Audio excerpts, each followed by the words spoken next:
Good afternoon, good morning, good evening. I'm not sure when you are watching this, but I just want to say thank you so much for tuning in to my persuasive speech today.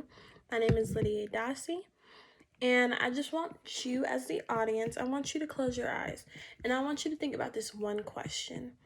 Have you or anyone you known nearly failed a course, or close to the end of the year you had little to no help or redemption in bringing your grade up from failing? Imagine it is your senior year. Again, keep your eyes closed. Imagine it is your senior year, and you're just in this science class, an AP science class or an honors science class, and it just seems to not be sitting well with you. You're not getting much of the information. It's been a whole semester, almost the end of your fourth quarter, and it seems that your grade is not getting any higher.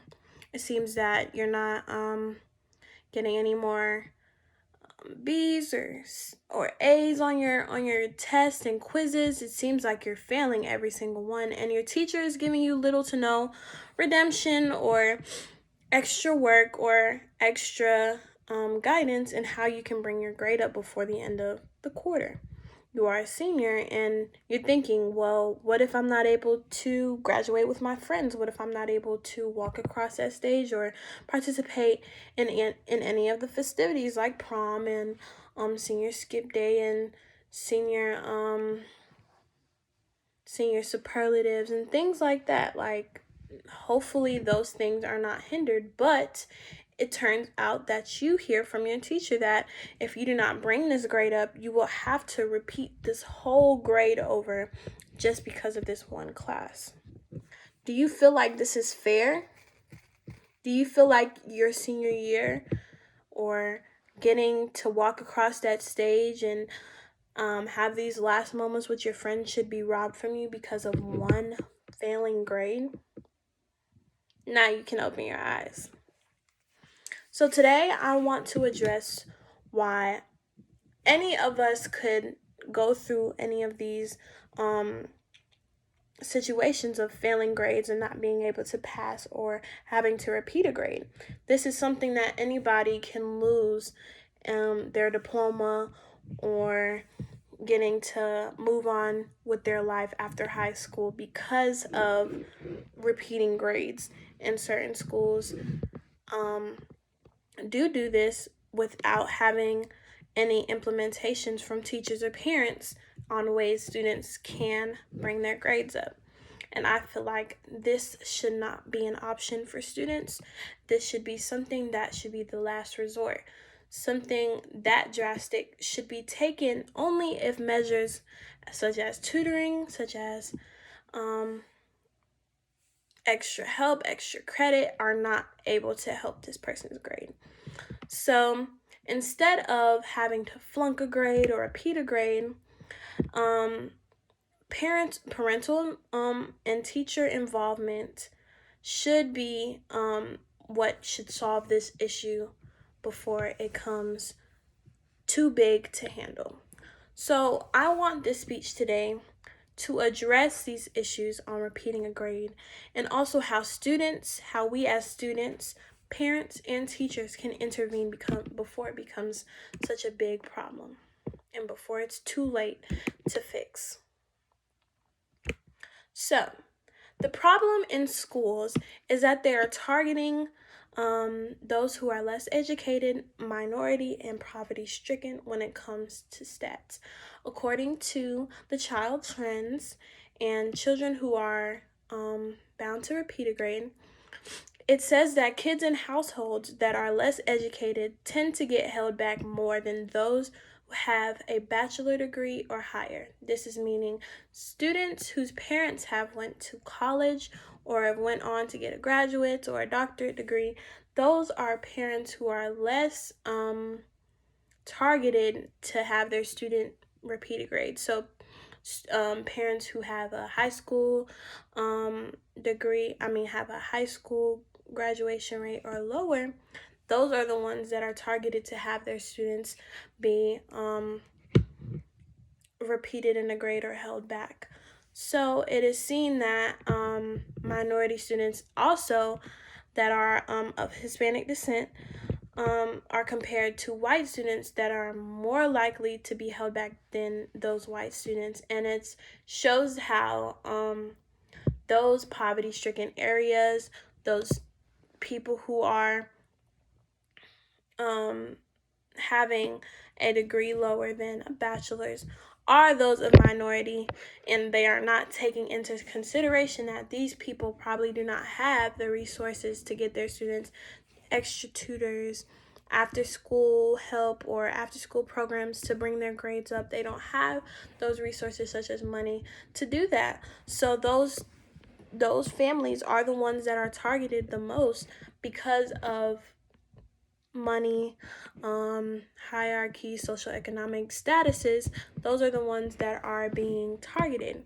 So also, parents and teachers are not intervening to help their child prove that he or she can have a solution to make sure that they are not repeating that grade. So parents and teachers are not saying, hey, let me find a way for a student not to be taken back into the same grade that they are just in. Let me find a way to make sure that the teacher is, doing their job, or let me make sure that I, as a parent, am motivating my child. No, those steps are not being taken as much as they need to be when it comes to making sure our students ourselves are not being repeated in a grade.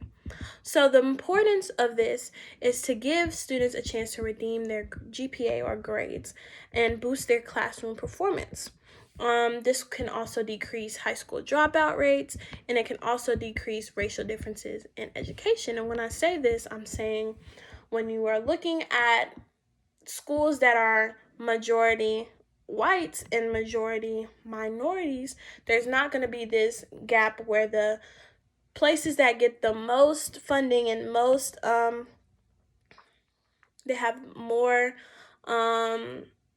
families that are able to get their students extra help are thriving better than places with minority or poverty-stricken families that are not able to get their students any help or extra tutoring after school programs to help their grades.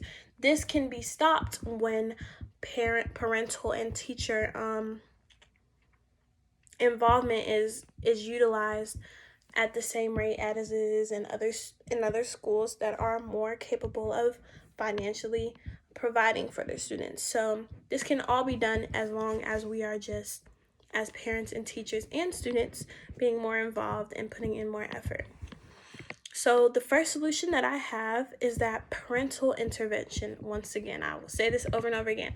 Parental intervention can be a make or break for a student, because having parents take initiative in their student studies, giving teachers calls and making conferences, ensuring makeup work for their students, and just motivating the students' personal awareness of what they can do and how they are able to perform better than what they are doing. Simply having a parent, like I know myself, having somebody who is there to tell you you are capable and you are able to understand anything that is put in front of you, or you are more capable than what you put on. And just having someone on your side is very motivating, and it can make or break a student's effort that they put into their work. So parental involvement can be very influential when it comes to having a student not having to repeat a grade and actually getting them to do their work and want to put in effort. Teacher intervention and accommodation. Getting together and getting a game plan for how he or she, the student, can make up any work that they are missing or behind on.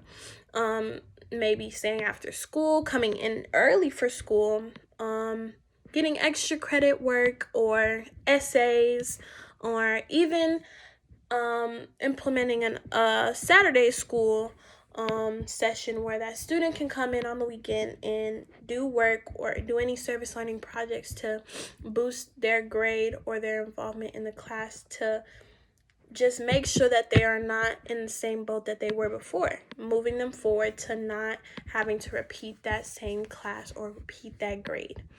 So another solution that we can have, which would be the third solution, would be summer school. Having a new curriculum and work to help build the student's mind and GPA at the same time can help that student progress in their performance in that class. Maybe working in an environment where there's too many people was not beneficial towards them. So summer school, it's less people, it's less distractions. I know some students like myself wouldn't want to be in school during summer, but that can be the best way to ensure that that student in that 2 months of time frame between the last school year and the next school year, they're able to catch up on everything so that they don't have to repeat that last grade.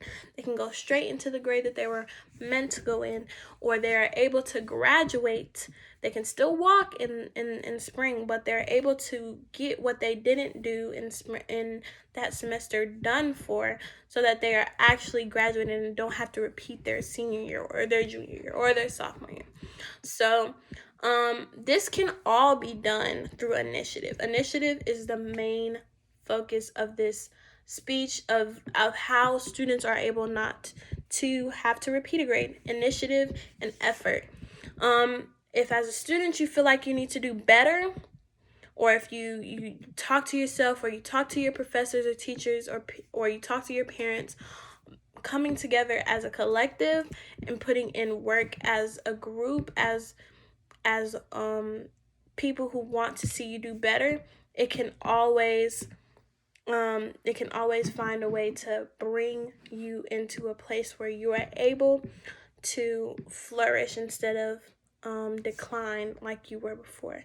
So just working as a collective and being one and having the same mindset of we are going to get you into a place where you are going to pass instead of failing is how getting or making that grade on time can happen. So to visualize, furthering the students can increase a school's performance and create a positive culture. So creating a positive culture would be through motivation. Students can build self-awareness and their ability to make something of themselves. Also, it can build time management skills. It can build self discipline, and also self-discipline and time management skills can be learned through having planners or calendars to make sure that they're getting in their work on the deadlines that need to be done for this makeup work or this extra tutoring or this extra work that is being given to boost their grades so that they don't fail. So at my school, in my AP English class, my senior year AP English class, we had our teacher make calendars for us. And as you can see, for each day, it shows us when everything is going to be due, when the next quiz is, when the next test is, parent teacher conference nights are on here. So it shows the teachers, the students, and the parents each day that everything is due, and when conference dates or even makeup dates or days a teacher will be able to stay after school is available. So having resources like a calendar can help a student be more up to date on their work and stay motivated, as you can see, as I said, building them self-awareness, self-determination, and self-responsibility and discipline come into play with increasing a positive culture. Also keeping positive vibe, making sure that the student feels loved, feels welcomed, feels and is available to the parents and the teachers.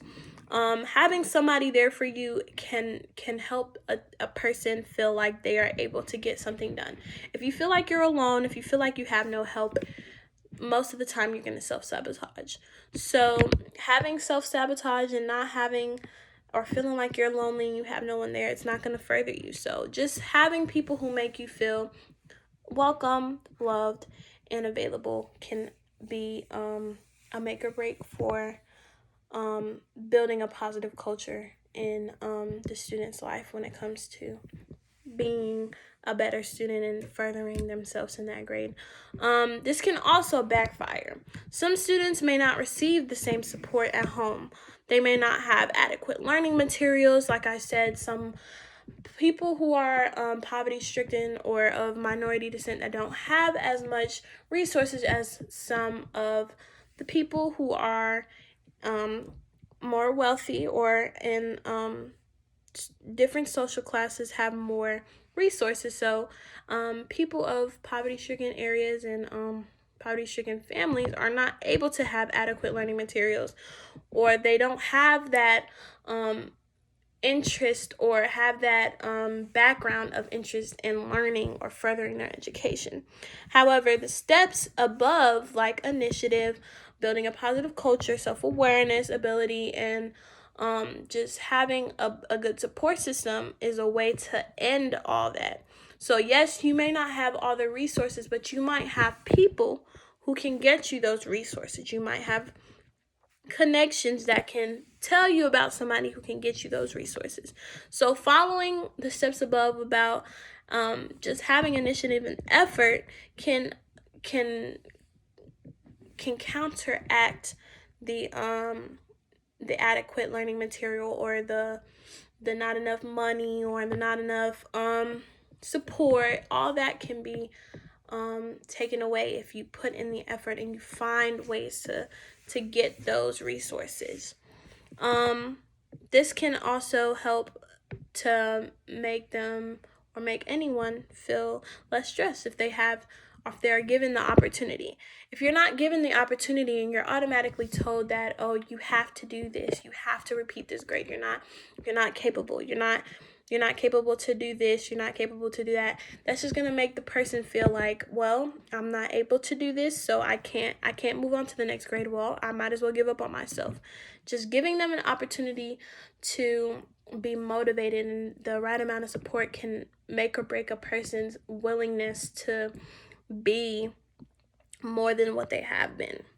So in conclusion, through motivation, implementation, and adequate resources, students can avoid skipping grades and moving along to their academic career, moving along with their academic career. However, the steps above given, all of the more reasons why students shouldn't have to repeat a grade if they have failed. So I want you guys, again, to close your eyes, and I just want you to think about it. So now you're in your senior year again, and you have been told that you have to find ways to get your grade up, and you talk to your teachers and you talk to your parents and you're saying, well, I want to graduate with my class. I do not want to have to stay another year and graduate with the younger kids. I want to move on with my life. I want to do great. I want to be able to pass this class and move on. So you get your teachers to make up extra work. You stay after school, grade papers, you staple projects, you put up artwork in the halls, you make sure you do your essay, your book work on time, you log in your hours, you use your calendar to see when dates are due for your assignments, and you're able to get that grade, that GPA, that 2.5 or that 3.0 or that 4.1 that you wanted, and you're able to graduate.